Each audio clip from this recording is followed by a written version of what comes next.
Dear friend. I'm here with Al Silber and Ted Sperling, and we're here to talk about She Loves Me at Caramoor. So, Ted. Yes, Paul. Why She Loves Me at Caramoor? Well, partially because you asked me. But I was delighted to get the ask. It's a show I've loved ever since I saw it in college. It was staged in a former squash court there.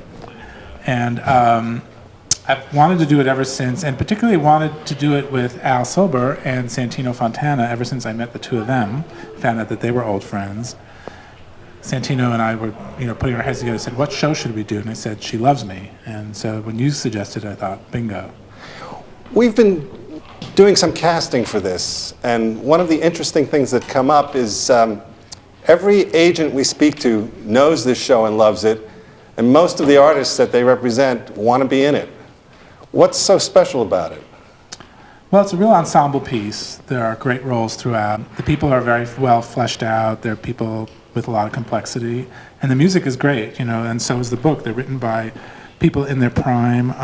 The songwriters went on to write Fiddler on the Roof the following year, and Joe Mastroff, who wrote the book, went on to write Cabaret. So it's just a great love story with just enough complications and a great sense of humor that I think it's really a fun piece to do. The show came out in '63, so this makes it the 50th anniversary. That's right. And this is the first time we're doing a Broadway show at Caramoor, It's great. So it's all coming together here. And we've got Al to do what role, Al? Amalia Balish. And she is by far and away probably the only dream role I have. So it's very exciting to be doing it and doing it in such a beautiful place. And what are you known for? What am I known for? Yes. I'm probably known for the roles I played in the West End, which have all been sort of... Is that West End Avenue where Ted lives? No, the West End of London. Famous theater district. The famous theater district in the West End of London. And I played a lot of deeply tragic soprano ingenues and a lot of classic and some new musicals. So it's really exciting to be in a show where things turn out okay. So Ted, can you tell us a little bit about the story and the history of this story as how it came to be a musical? Sure.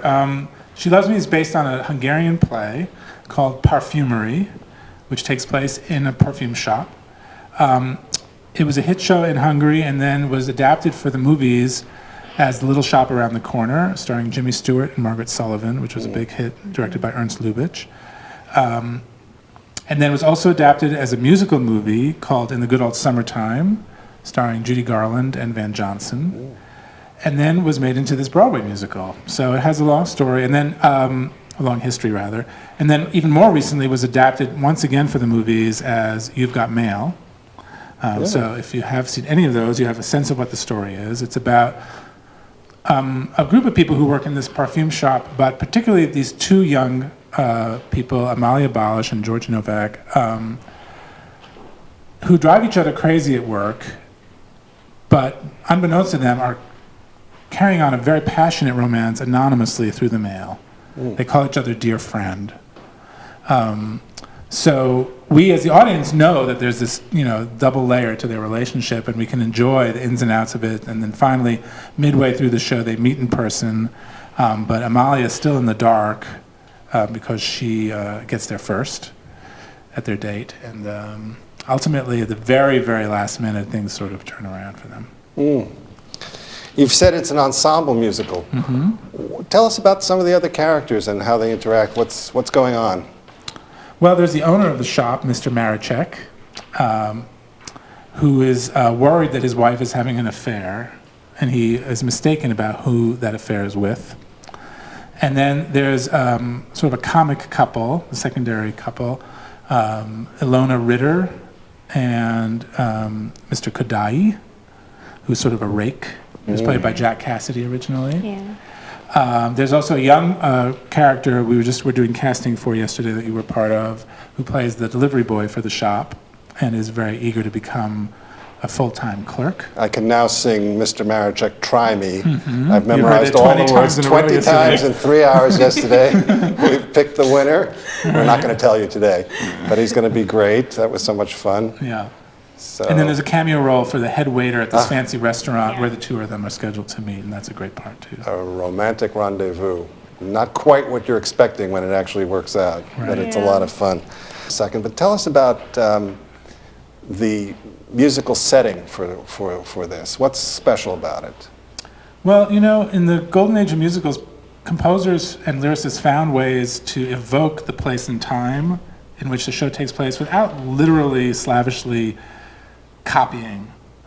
So Fiddler on the Roof, you know, has this Russian, Jewish. Do you mention that because it was the same Same composer team, and right. lyricist? Yeah. And then for this show, they wanted to create a sort of a Hungarian atmosphere, which they did quite successfully. I think there's a lot of schmaltz in it. There are accordion solos and violin Gypsy solos. violin, That's in right. the overture. That's right. And these, you know, these tempos that start a little slower, like even Ice Cream, which is not overtly Hungarian, but it takes that idea of starting at a very slow tempo and building, building, which is very characteristic of the Czardas. And we're also, one of the nice things about our version here at Caramoor is that we're going to return to the original 1963 orchestrations, which have not been heard in concert really since then. And who's going to be playing those orchestrations? The Orchestra of St. Luke's. Our resident orchestra. Yes. I've wanted to hear them do a Broadway show for some time. They've done a few at Carnegie, and I think it's going to be great here. It's an asset to have them. Okay. So Al, Amalia, great role. Share with us, who's famous for that role? Some of the greatest soprano actresses ever, originated, of course, by the great Barbara Cook, and done subsequently. Who sings Ice Cream every chance she gets. I don't think she sings it anymore, but she's sung it here at least twice. Well, that's amazing. She's such a leader and a role model, a woman who's taken incredible care of her voice and her instrument, but also just has this really special quality of feeling and depth that I think she brings to what could be considered just another love story, and made so much of this very, very profound. And, you know, subsequently taken over by the likes of Judy Kuhn and Ruthie Henshaw in the West End, and many, many other people in regional theater that we all know. So it's one of those really iconic, wonderful sings, but with so much richness and so much to play. One of the reasons I love Amalia and feel such a kinship to her is there's this element of both, actually, George and Amalia, that there's, to me at least, they sort of represent, they're the people that in a regular musical, they're the friend of the person who gets the girl. And I think that that's something that makes it really universal. There's, you know, we all sort of worry that we're not enough, that we'll never be loved, that we're never going to find somebody. And in this story, those two outsiders find each other. And I think there's something really special and universal about that, which is why I feel so connected to it. Excellent. You know, you were asking about who's associated with this role. They were going to make a movie of it, starring Julie Andrews and Dick Van Dyke. I didn't know right after that. Mary Poppins. Unfortunately, never happened. That is unfortunate because a lot more people would know this show if they'd made a movie out of it. Absolutely. Maybe it's not too late. Starring Al Silber. I can see that. There's one scene that Amalia has to play, which is the equivalent of the mad scene in Lucia. Yes. You want to tell us about that? Yes. Well, there's sort of a carryover too. Yes, she while waiting for dear friend to show up for their blind date, for their first meeting, she gets very nervous, and so she does drink a little bit of red wine, and when George, whom she doesn't realize is dear friend, arrives, she loses her temper a little bit, and then has to suffer the delights of the red wine hangover the next day. And has to sort of frantically and, if you will, madly look for all her clothes so she can go to work.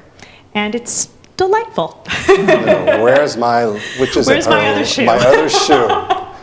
Yeah, it's a priceless moment in the show. Ted, what unique challenge exists in this process for getting this show staged here? Well, we're going to try to recreate this sense of Hungary between the wars with very minimal visual cues, but I think we'll have a few nice surprises up our sleeves. And so to present what will feel like a full presentation of the show with, you know, basically the orchestra and the singers as the vehicles without, you know, sets and fancy props and costumes. And just one more thing, to get a little bit behind the process, how long will it take to put Right, this but that's together? the other challenge. When you do these 1 or 2 night events, you never get the same kind of rehearsal time you would have for a full production. So we're going to put this together in under 2 weeks. In under 2 weeks, everybody. And I have seen the Broadway types when they come in for one of these mini runs. And believe me, the first time they read through it, you can't imagine that it's going to happen. You just can't. And the second time, they're still stumbling. And the third time, they're all perfect. And I don't understand it. It's just that they're pros. Well, that's the Broadway process. And we're bringing it here to Caramoor this year, June 22nd and 23rd. She Loves Me, opening night and opening Sunday, the entire opening weekend. She Loves Me at Caramoor for the Caramoor Festival. Thank you both very, very much. Thanks, Paul. Thank you We're so really much. excited. Can't wait.